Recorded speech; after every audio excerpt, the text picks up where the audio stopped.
Everyone, welcome to Mentees daily news analysis. आइए start करते हैं आज की एनालिसिस। तो पहली न्यूज है जनरल स्टडीज 1 कल्चर से, that artist from Rajasthan perform Kalbelia dance with the national folk and tribal art festival in Bhopal. तो यू हैव टू रिमेंबर कि राजस्थान का ये डांस है, and don't forget to see various dance forms associated with various state. Next is General Studies to Polity, that incremental justice, motivated cases for altering status of places of worship must be discouraged. तो अभी जो Allahabad high court है, it has endorsed a survey by the Archaeological Survey of India at the ज्ञान Vapi mask in Varanasi. तो अभी जो court है उसने अलाउ कर दिया है सर्वे, डिस्पाइट जो प्रीवियस रूलिंग्स थी वो यही बोल रही थी कि जो ये वाला सूट है it was only about the right to worship and not about declaring mosque as a temple. अब सर्वे का क्या ये रिक्वेस्ट है? It seems to be a tactic ताकि हम एक ऑफिशियल एविडेंस गैदर कर पाए about the mosque history, possibility अगर ऑल्ट्रेशन करना है स्टेटस में। Next is General Studies to International Relations, that America's pursuit of Saudi-Israel reapproachment. So what is happening is that the US is trying to reconcile Saudi and Israel despite जो challenges चल रहे हैं उनके leaders के साथ, and Saudi Arabia has been diversifying अपने strategic options, जिसमें including यही है reconciling with Iran and cooperating with China and Russia, which challenges the US interest in the region. अब US क्या चाहता है कि strengthen करे अपना influence मिडिल ईस्ट में by bringing pro-Western player Saudi और इजराइल को साथ में लेकर, एंड सऊदी का एम क्या है? to become more influential global player and balance the reconciliation with Iran by normalizing relations with Israel.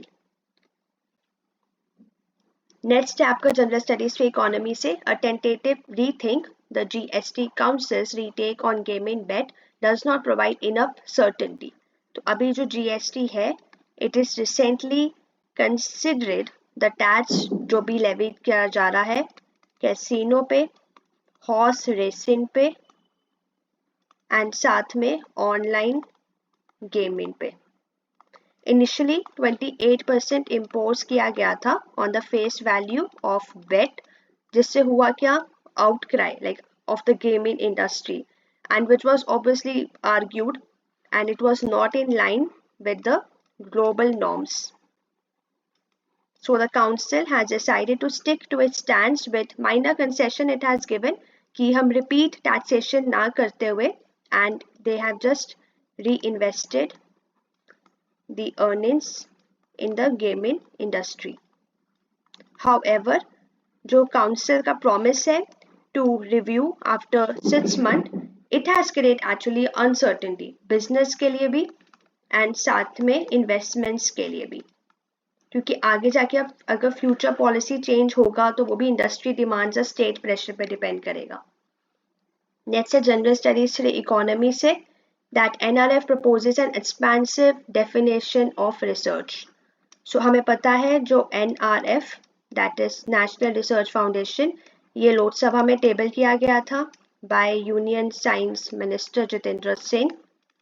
अब इसका एम क्या था कि हम रिप्लेस करें CRB, that is Science Engineering Research Board, and it will provide re-strategic direction to research and साथ ही में to innovator and entrepreneur. अब NRF जो है वो प्रिसाइड किया जाएगा by prime minister.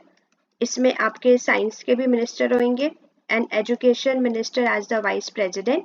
It will also include 5 members from business industry as nominated by prime minister.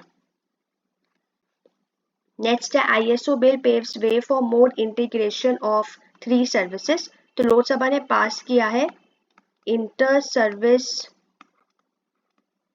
Organisation command control discipline bill 2023।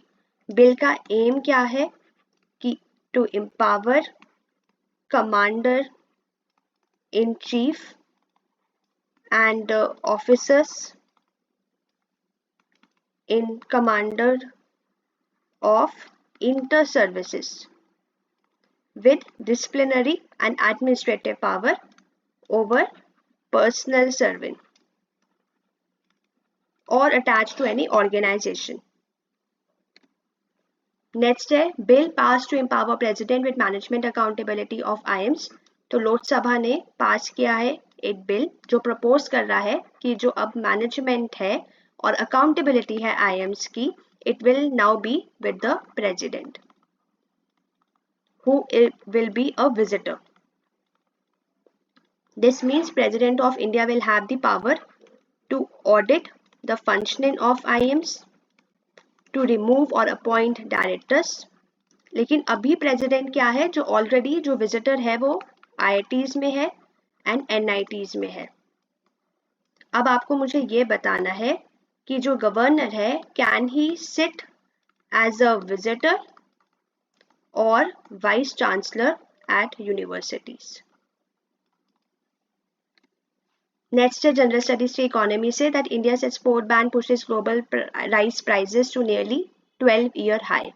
तो जो ग्लोबल राइस प्राइजेस है it have just increase to 12-year high following जो भी India का last month decision लिया गया था to ban export of all the non parboiled non basmati. जो United Nation Food Agriculture Organization का ऑल प्राइस इंडेक्स है that is also rose to 129.7 points in July 2023 and ये जो प्राइस है इस ईयर का ये ज़्यादा है even at 24.4% more in the sub continent.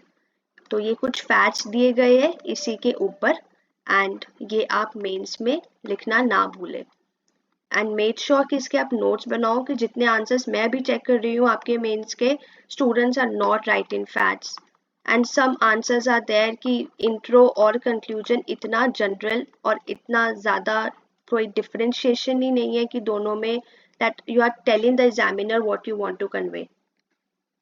Next general studies के एनवायरनमेंट से है that Peru fossil could be heaviest animal ever.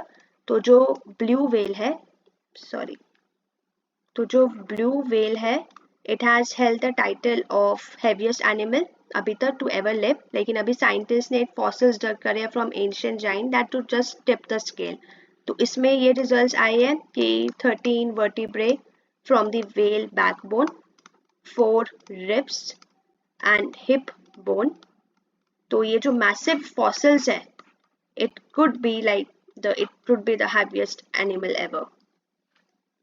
Next है changing view on privacy, the journey of India's data protection bill. So we all know कि 5 साल पहले ये negotiation start हुई थी जिसमें गवर्नमेंट में, टेक्नोलॉजी कंपनीज में और सिविल सोसाइटी में, और सेंटर ने टेबल करा था digital personal data protection bill 2023 अभी पार्लियामेंट में ऑन थर्सडे। बहुत सारे इसमें प्रोसीजर है कि किस तरह से जो कॉर्पोरेशंस है वो सिटीजन्स का डेटा यूज करेगी, कलेक्ट करेगी पर्सनल डेटा को। और पिछले 5 साल से जो लेजिस्लेशन है उसमें बहुत सारी अमेंडमेंट्स वीकेंड से और चेंजेस लेकर आए गए, क्योंकि पहले तो ये एज अ ड्राफ्ट इंट्रोड्यूस हुआ था ऑन द लाइंस ऑफ जो यूरोप का बिल था प्राइवेसी प्रोटेक्शन को लेकर। अब जो ये बिल है ये मिक्सड बैग है बिकॉज इसमें अब सीरियस प्रोविजंस भी है और साथ ही में प्राइवेट इंटेंटिटी किस तरह से पर्सनल डेटा को यूज करेगी उसको लेके प्राइवेसी कंसर्न्स को लेकर अभी भी ये बिल टेबल नहीं हो रहा है। तो लेट्स सी कि अभी ये होता है। Cabinet cleared telecom bill with relaxations on OTT regulation. The Union Cabinet has cleared draft Indian Telecommunication Bill 2023 जिसमें आपके सर्टेन रिलैक्सेशंस है कि कैसे रेगुलेट करना है communication services WhatsApp and Google Meet. तो ये जो बिल है अभी इट इज़ नॉट अनलाइकली कि अभी इंट्रोड्यूस किया जाएगा, जो भी ऑनगोइंग सेशन चल रहा है। तो अभी कैबिनेट ने क्लियर कर दिया है इस बिल को, लेकिन इट इज़ नॉट इन अ हरी कि इसको टेबल करा जाए जो अभी करंट सेशन चल रहा है। तो जो बिल को पिछली बार जब रिलीज किया गया था first time, it was release to be include करने के लिए services WhatsApp, Signal and Telegram, and as per initial draft जो प्रोवाइडर है कम्युनिकेशन सर्विसेज के, उनको लाइसेंसिंग रिजीम के अंडर कवर किया जाएगा और सिमिलर रूल्स ही अप्लाई होंगे as the other telecom operator. So ये थी आज की एनालिसिस। अगर आपको अच्छी लगी, please don't forget to like, share and subscribe to Menti Academy. Thank you. Have a nice day.